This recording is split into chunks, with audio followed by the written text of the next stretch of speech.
let me tell you, there might be a vacation behind me, but the tech industry in Russia is not about to be taking any kind of vacations. I heard about this, murmurs of this, over the last week or so. And now I think that the Russian tech industry might be in trouble because Vladimir Putin is making some demands. So let's get into this. This is what I'm talking about, you guys, wherever my hand is. Vladimir Putin pushes Russia to make consoles to compete with the PlayStation and Xbox. Tech industry in Russia has been given a deadline of June 15th to execute this mandate. So you're telling me some of these titles, right? I mean, some of these consoles take years to put into development and to like R&D and all that stuff. And Vladimir Putin's like, nah, we're doing it in 3 months.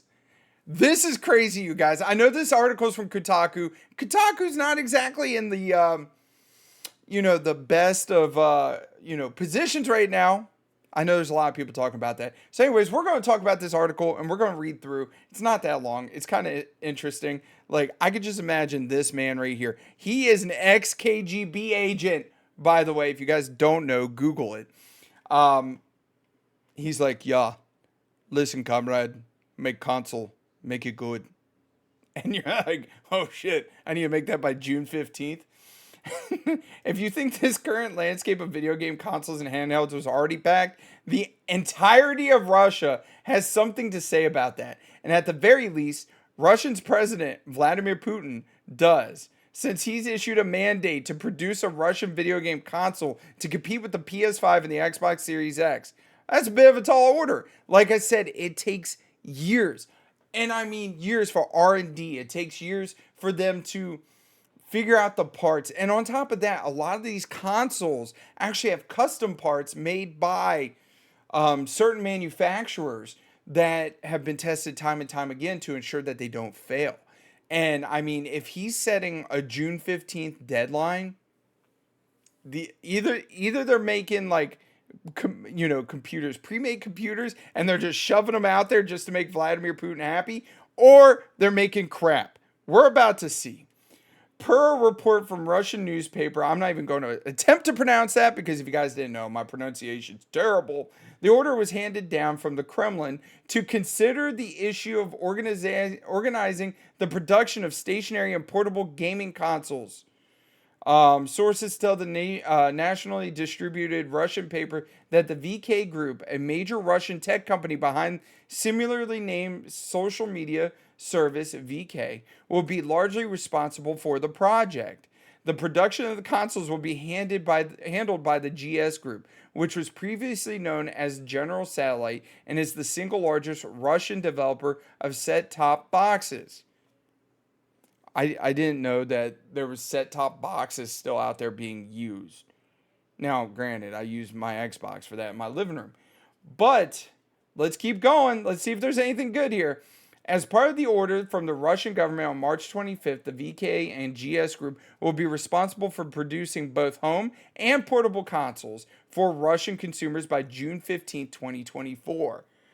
Like I said, to me, it doesn't make sense to really push this. If they put the order in even for next year, I think it would be too much of a strain, especially making, a home console and a portable console. Like I said, this kind of stuff takes years to develop and years of making and years of R&D. It's not something that they could just shit out. The order has only grown taller. This move isn't Russia's first in the video game industry. The country tried to penetrate the gaming communities last year and considered creating its own game engine the year before that. But it does not mark a remarkable shift since the majority of the gaming industry cuts off relations with the country amidst its invasion of the Ukraine in 2022. Russia's government is now trying to effectively kick off its own gaming industry, likely to offset the financial sting of those sanctions. All right. So there's one more paragraph here. By the way, if you guys didn't know, I can't remember where I watched it, but the Russian government actually owned Tetris, if you guys didn't know that. And there's a movie I watched as of recently talking about that. I think it was on Apple. I can't remember. Comment down below if you know which streaming service it was.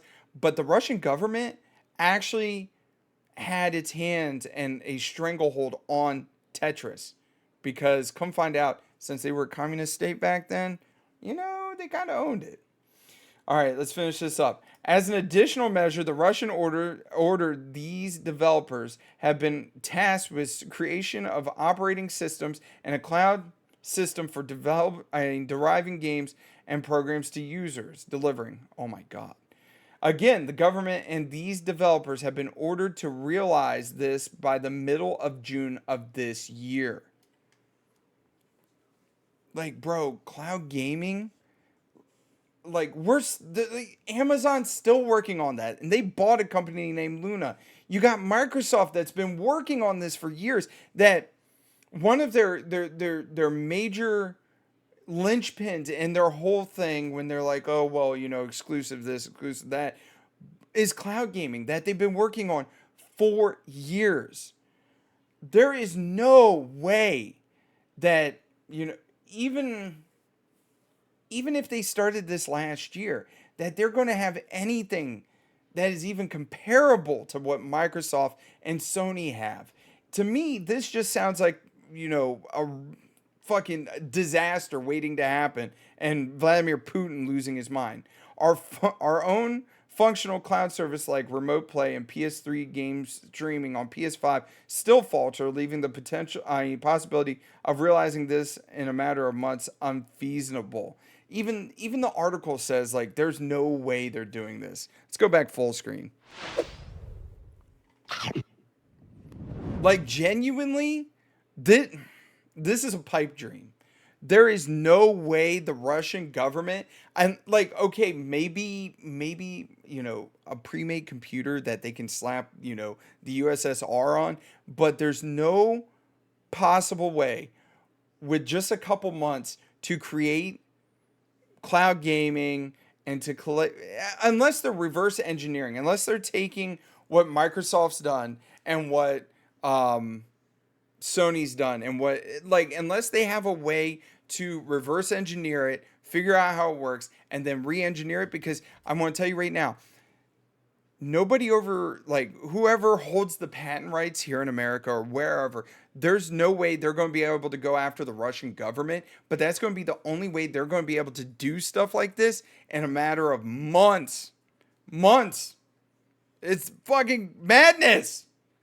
Anyways, you guys, I want to hear your thoughts. Do you think the Russian government's crazy for this? Do you think they're going to succeed? Do you think they're going to fail? Or do you think that there's just, there might be some innovation here? Who knows? Somebody might come up with something that we haven't found because they're fear for their life because the Russian government's breathing down their neck and telling them, you need to figure out cloud gaming by June.